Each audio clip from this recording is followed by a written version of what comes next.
Amen. Amen. So this ladder of inference video, would you guys agree that this is a pretty accurate way to explain our thought process at times? Yes, right? We can easily jump up that ladder, and that deals with everything from classism to racism to a whole bunch of other isms, right? Now, how many of you would like to short circuit that process? How many of you would like to say, you know what, I don't want to jump up the ladder before the time.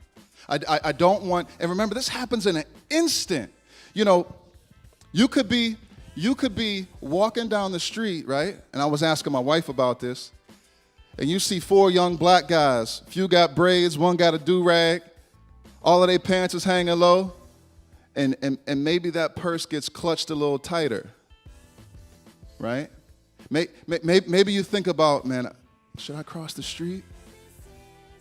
And why? Because we've been programmed. We have certain experiences. We have certain things that are going on inside of us that we're not even aware of.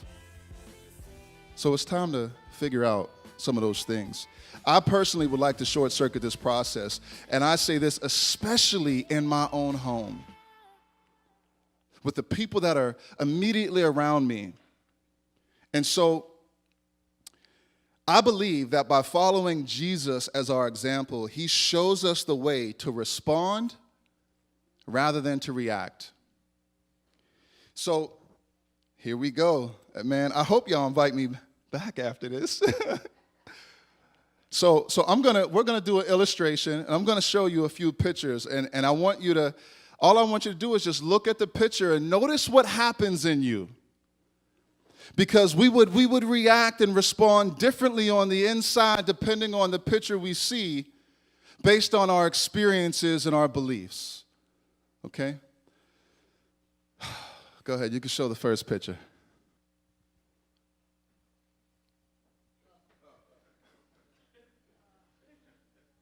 Who's that guy? Thank you. He is our president, right? He's not everybody else's. If you're an American, he's your president, right? He is my president. Now this guy, I am not here, understand this, I'm not here to beat anybody up or bash anybody. What I'm here to do is expose what happens in our minds, okay? So, we see this Trump picture, right? Donald Trump, during the time he was running for president, he had a conversation, and I can't even play the conversation in the church because of the language that was used in it.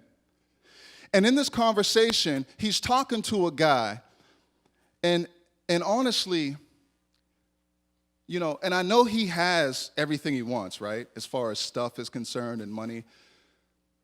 But honestly, I feel kind of bad for him, because in this conversation, he talks about, and this was a recorded conversation as he's on his tour bus going around the country. He talks about how he walks up to females and grabs them in their private areas.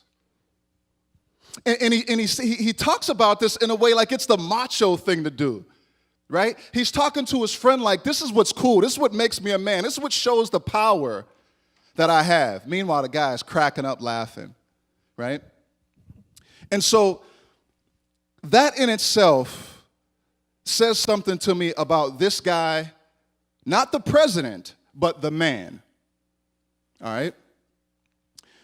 Now, he is also, and see, we have these reactions that get triggered because he is also demonized or praised depending on which news you particularly like.